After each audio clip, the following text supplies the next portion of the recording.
name is Zawedde. I am the Senior Knowledge Management Officer and the Biosafety Officer for the National Agriculture Research Organization. This is Robert. He's a farmer. What he's showing us is that he intercropped maize and beans, but unfortunately from the time he planted until flowering, there was no rain whatsoever. So that's why the maize looks very miserable, and he got a lot of pests on the beans, and the pods are not very promising. At least he's going to get some beans, but when you look at the maize, he's going to get completely nothing. Because of the drought, most of the maize is gone. This is Lillian, Robert's wife. We got them when they were in the gardens digging today. It is very difficult for us. Just to earn, those ones just to eat, not to get to earn money for school fees, for whatever, no. If now can give us variety that survival droughts, it will help us. Right now in Uganda, we are working on drought-tolerant maize. That is a solution that they have been waiting for. I'm very glad because we all know that agriculture is the backbone of our nation. I chose to work on the GMO from the point of regulation because already I had very many of my friends who were doing it for application, who were going to do the research, who were going to innovate. But we had a gap. There was no one to regulate it. And we know that, yes, it's a good technology, but it needs to be regulated. So I did my training in regulation of biotechnology.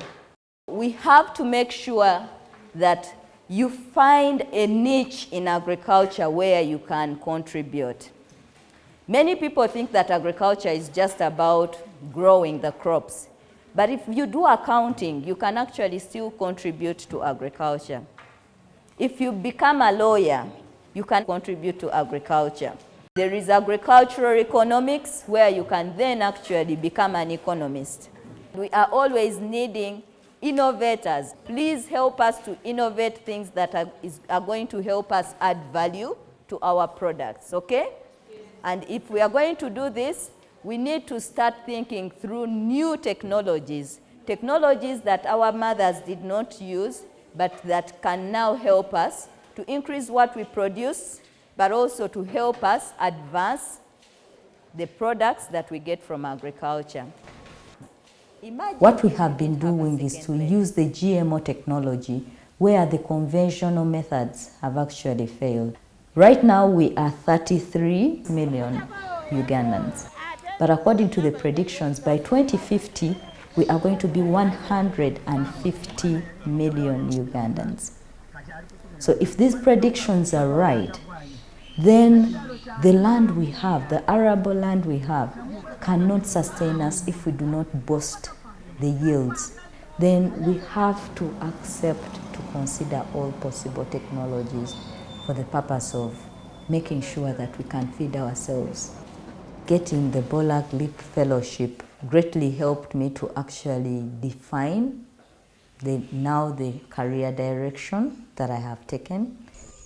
When I came back to one of my bosses here at the National Agriculture Research Organization, and I told him, you know what, I think I'm going to go finish this PhD, but when I come back, we need to set up an information center to help the farmers to actually get the information that follows this research. The World Food Price Experience, that one, I think it's always the icing on the cake. Every time you go, you get fueled to come back and do your work. Because sometimes it's very frustrating, and working with the GMO technology is extremely frustrating and disappointing sometimes. But when you go out there and you see all these people who have had so many challenges in doing their work, but now they are being rewarded, you are fueled to come back and persevere and continue to work because you know you want to contribute to moving your country, to moving Africa forward.